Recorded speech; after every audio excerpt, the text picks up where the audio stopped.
కలిసి గెలుద్దాము కీలక దశకు టీడీపీ జనసేన మాకు ఎక్కువ ఎంపీ సీట్లు ఇవ్వండి 370 స్థానాలు లక్ష్యంగా పెట్టుకున్నాం. అమిత్ షా నడ్డా ప్రతిపాదన. చంద్రబాబు పవన్తో భేటీ. రాష్ట్ర బీజేపీని ఎన్నికలు జరిగాయి. 10:30 గంటల సమయంలో అమిత్ షా నివాసంలో భేటీ అయ్యారు. నడ్డా కూడా ఈ చర్చల్లో పాల్గొన్నారు. గంటన్నర పాటు జరిగింది. విశ్వసనీయ సమాచారం ప్రకారం తమకు వీలైనన్ని ఎక్కువ లోక్సభ స్థానాలు కేటాయించాలని అమిత్ షా నడ్డా కోరారు.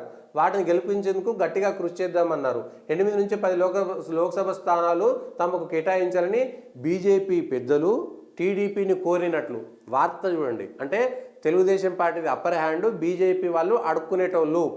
ఆంధ్రప్రదేశ్లో బీజేపీ అడుక్కునే స్థాయిలో ఉంది, టీడీపీ ఇచ్చే స్థాయిలో ఉందని మళ్ళీ ఆ పోర్ట్రేట్ చేసేటువంటి అంశాలు కూడా ఎట్లా ప్రజలను చేస్తారంటే బీజేపీ వాళ్ళకు దిక్కులేక ఆంధ్రప్రదేశ్లో తెలుగుదేశం పార్టీ కాళ్ళబేరానికి వెళ్ళింది అనేటువంటి విధంగా ఉంది. చంద్రబాబు నాయుడుది అప్పర్ హ్యాండ్, చంద్రబాబు నాయుడు చక్రం తిప్పుతాడు అనేటువంటిది.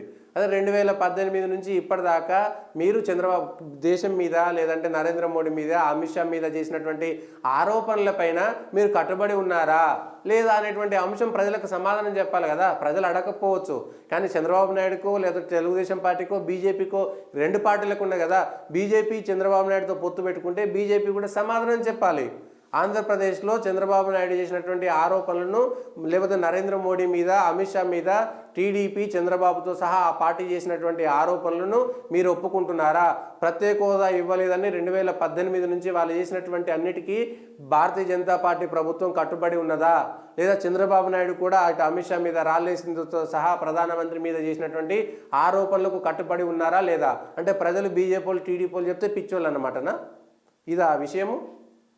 మీ పార్టీల అవసరాల కోసం మీరు పొత్తులు పెట్టుకుంటే చంద్రబాబు నాయుడు నరేంద్ర మోడీ మీద చేసినటువంటి ఆరోపణలు పచ్చి నిజాలు అనేటువంటిది ఇప్పుడు భారతీయ జనతా పార్టీ జాతీయ నాయకత్వం ఒప్పుకుంటుందా?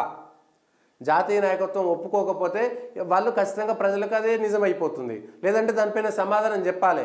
చంద్రబాబు నాయుడు 2018 నుంచి చేసినటువంటి ఇప్పటిదాకా బీజేపీ మీద చంద్రబాబుతో పాటు టీడీపీ కార్యకర్తలు లేదంటే బాధ్యత వహించినటువంటి నాయకులు చేసినటువంటి ఆరోపణలు భారతీయ జనతా పార్టీ ఒప్పుకుంటుందనేటువంటి విషయాన్ని ప్రజలకు చెప్తారా? అట్లయితే బీజేపీ అయినా క్షమాపణ చెప్పాలి, లేకపోతే టీడీపీ అయినా ప్రజలకు క్షమాపణ చెప్పాల్సినటువంటిది ఉంటుంది.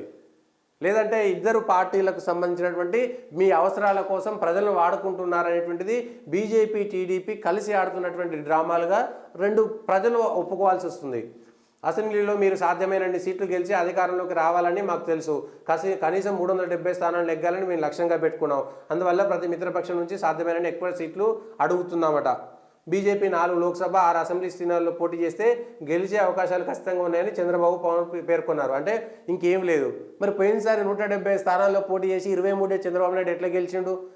ఆ 23 పోతే మిగిలినటువంటి 150 స్థానాల్లో చంద్రబాబు నాయుడు గెలవనట్టే కదా లెక్క. సో మీరు 150 స్థానాలు ఓడిపోయి 23 స్థానాలు గెలిస్తేనేమో పెద్ద పార్టీయా? 4 మాత్రమే 6 మాత్రమే గెలుస్తుందా? సో ఇవి ఈ అంశాలన్నీ కూడా వచ్చింది. లేకపోతే వైసీపీకి ప్రయోజనం కలుగుతుందని, అంటే వైసీపీని ఓడించడం అనేటువంటిది తప్ప ప్రజల కోసం బీజేపీ టీడీపీ కూటమి ఏమీ పని చేయదా? భారతీయ జనతా పార్టీ జాతీయ నాయకత్వం కానీ, రాష్ట్ర నాయకత్వం కానీ, తెలుగుదేశం పార్టీ నాయకత్వం కానీ, పవన్ కళ్యాణ్ కానీ మీ పొత్తుల విషయంలో క్లియర్గా చెప్పాలి. చంద్రబాబు నాయుడుతో పాటు పవన్ కళ్యాణ్ నరేంద్ర మోడీ మీద లడ్డూలు కావాలని ఆయన మా చేతిలో లడ్డూలు పెట్టారా అనేటువంటి మాట పవన్ కళ్యాణ్ గారు మాట్లాడారు కదా. ఇవాళ నరేంద్ర మోడీతో పొత్తు పెట్టుకుంటే, బీజేపీతో పొత్తు పెట్టుకుంటే పవన్ కళ్యాణ్ చంద్రబాబు నాయుడు క్షమాపణలు చెప్తారా? లేదంటే వాళ్ళిద్దరితోటి మేము పొత్తు పెట్టుకుంటున్నాం కాబట్టి భారతీయ జనతా పార్టీ క్షమాపణ చెప్తుందా?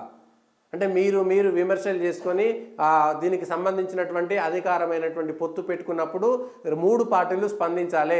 పవన్ కళ్యాణ్ క్షమాపణ చెప్తాడా? బీజేపీ క్షమాపణ చెప్తుందా?